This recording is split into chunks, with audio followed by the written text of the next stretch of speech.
and welcome back to Bookish Theories. In today's video, we'd like to talk about the Star Seekers with Tomorrow by Together, focusing on a little breakdown and analysis of the first teaser that they released to see what it can tell us about the upcoming storyline. So, the Star Seekers, what do we know so far? Not enough, but at the same time quite a lot, so let's break it down. Now if we go back and take a look at the corporate briefing, for instance, the Star Seekers with Tomorrow by Together has been branded as a fantasy storyline that is essentially about growth. Now right off the bat, this is not really surprising, isn't it? Because if you pick literally any video by Tomorrow by Together, you will see that these two elements are essentially front and center all the time. Another important aspect of the story, moreover, is that, much like their real-life counterpart, the characters that the boys will be playing in the story are essentially idols themselves. This is an information that was first introduced back in the Doom's Night and that was later confirmed in the corporate briefing, so to a certain extent we can say that the fictional world of the storyline is pretty much similar to the one that we live in as well. One thing that is different, however, is that in the world of the Star Seekers, magic is real and fantasy and reality actually coexist. Bear in mind, in the story Tomorrow by Together are described as 5 magical boys who came together under one dream in order to build a better tomorrow, so in the context of the storyline, magic not only is real, but is real within the boys themselves. Now if we take a look at videos like Napova Star and the Doom's Night, for instance, we actually get the sense that the boys in the story might have been magical since they were children, but then they grew up, they got separated, and the boys kind of forgot the magic and the promise that they made to each other. Much like it was anticipated in Magic Island and was later confirmed in the corporate briefing, however, later on the boys rediscovered the magic, they reawakened their powers, and they rediscovered the magic world that they forgot where they were children.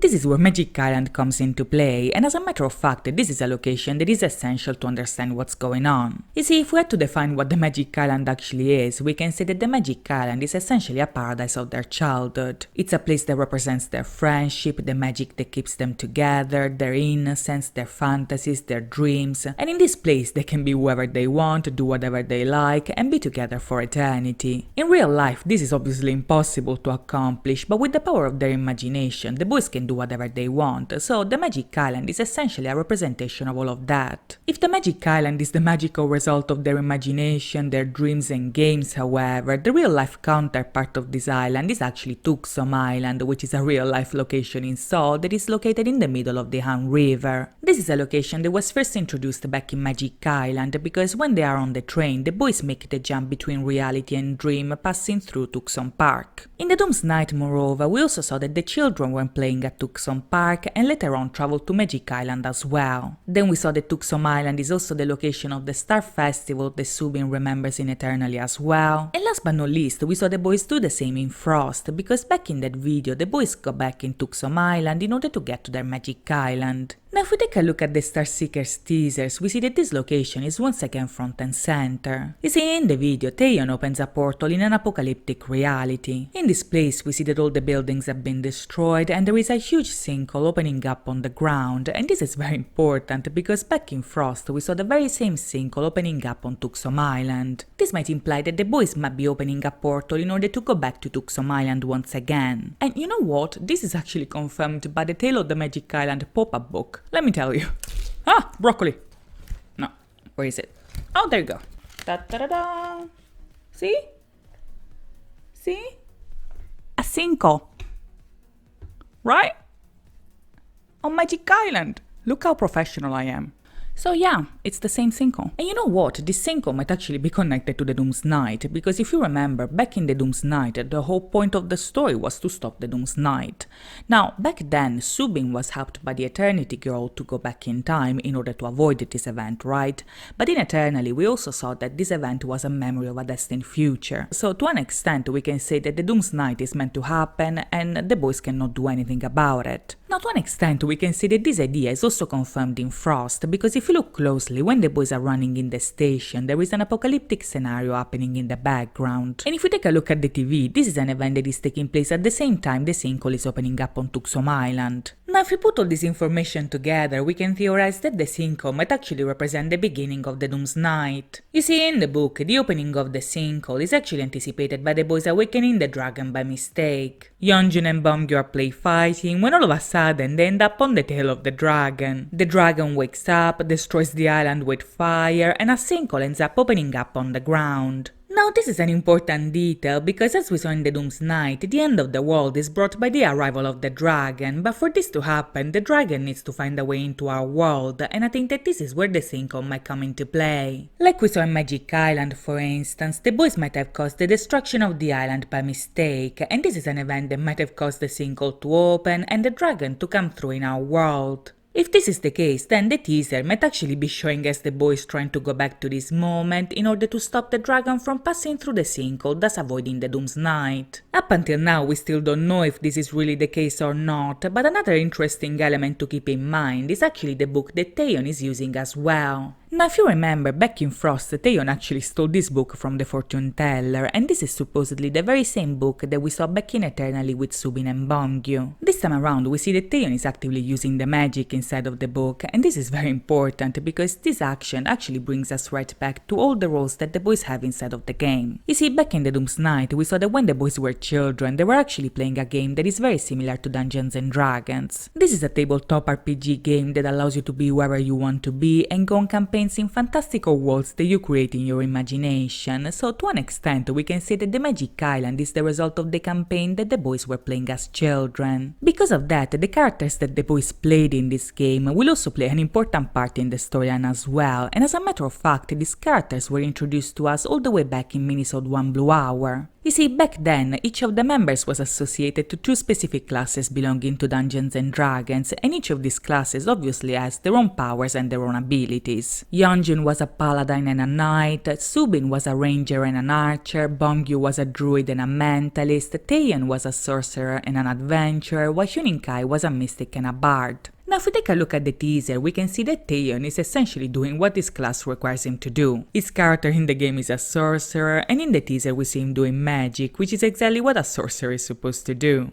These visuals here might actually imply that the story told in the Star Seekers will be structured like a campaign of Dungeons and Dragons. The goal of the campaign is to avoid the Doom's Night, and the boys have to fulfill this quest by using the powers that their own classes are giving them. In this particular case, for instance, we see that Taeyeon is opening a portal using his magic, and this is because he is a sorcerer in the game. Throughout the story, we'll see that the other members will have other powers and abilities associated to their own classes, and this is something that was also foreshadowed in the latest episode of To Do. Now in this episode, each of the members actually talked a little bit about their roles in the Star Seekers, and even if they didn't mention their official classes, they did describe them in a way that can help us understand a bit more. Now Taeyeon, for example, called himself a mage or a magician, so it makes sense because, again, in D&D he has the classes of adventurer and sorcerer, the sorcerer being the main one because, like, adventurer is basically a person who goes on an adventure. It's like an homebrew class, so it's not an officially recognized class in D&D. If it makes sense, it's something that you can do, you can be, you can choose to be, but at the same time the sorcerer is one of the main ones. So like I'm gonna count the sorcerer as the magician because they're essentially one and the same. Then Yeonjun called himself a warrior, which again is very fitting with his classes in D&D because in D&D, like in the game, his classes are paladin and knight, which are essentially a warrior.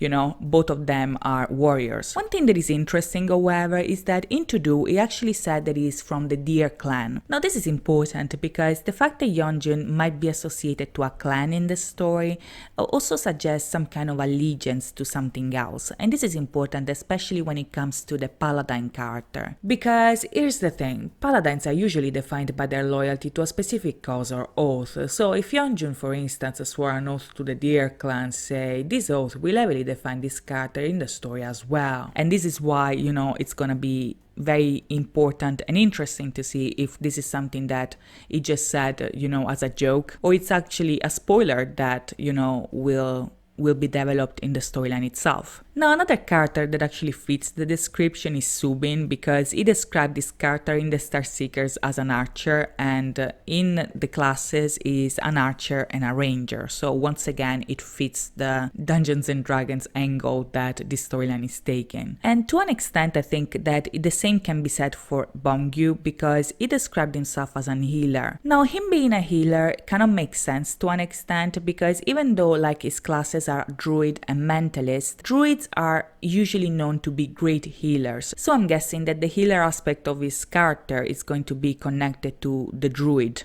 class that is mentioned in Minnesota 1 Blue Hour. The most interesting of them all, I think, however, might actually be Huninkai, because in comparison to the others that pretty much fit that classes that was associated to them, Huninkai kind of did and kind of didn't, because Huninkai in the story is a mystic and a bard. Now the mystic is a very strange class because it doesn't really exist. To my knowledge, they kind of wanted to include it in one of the editions, but then they decided against it because the mystic is something that can do so many things that it kind of defeats the purpose, like having a class that can do anything. Please correct me if I'm wrong. I think that as of right now, the mystic is an homebrew class, which means that yes, you can be a mystic, but at the same time it's not part of the original classes that you can play in D&D. The bard instead is one of the standard classes of D&D and the one that essentially uses music and art in order to create magic. In To-Do, however, they don't mention neither the bard nor the mystic because Kai is actually described as a summoner. Now this is very interesting because technically the summoner is a subclass that, much like the healer, can be associated to different types of character at the same time. If I were to guess as to why Kai is a summoner, it might be because he's a bard and can summon magic with his music. Whether this is the case or not, however, Kai being a summoner is still worth looking into because this might actually be an important clue to keep in mind. You see, in D&D, a summoner is actually described as somebody who spends much of their time exploring the arcane arts alongside their eidolons. Eidolons? Eidolons? If you are a Greek, I'm sorry. I think an eidolon is an idol, which it's like a creature or companion that basically helps the summoner in dangerous situations. Now here it says that while a summoner and his eidolon function as individuals, their true power lies in what they can accomplish together. Now, this is very interesting because if you remember back in the Doom's Night, all of them kind of had their eidolons or idols, like their little companions alongside with them. However, all of them had it. You know, it was not something that was related to just Huninkai. Now this is very interesting because this might actually mean that Kai is the one that created these little idols for himself and all his friends. If you think about it, this would also make sense story-wise because when the idols first appear, Kai is the one holding the book and his game name was actually "Can't We Just Summon Cute Animals?" If we consider all the clues that we have up until now, from the dice to the classes to their game sessions and abilities, it seems that D&D will play an essential role in the Starseekers as a whole. Also, I would like to say that in the teaser, if you look closely, the boys are in a dungeon with dragon statues. They are in a dungeon with dragons. Dungeons and Dragons. And in Can We Just Leave the Monster Alive, they say, and I quote, "Alright, if I could be here forever in this time and space, I'm going on an adventure here in this dungeon. An adventure. The adventurer is staying, and he is in the dungeon. Now drop all your weapons and to the festival just jump." They jump in. They go in the portal in the festival. Bye. But you know what? This is just a theory. What do I know? What do you think? In the meantime, I hope you guys enjoyed this video, and if you did, please think about liking and subscribing. As always, thank you so much for watching, guys. I'll see you next time. Bye bye!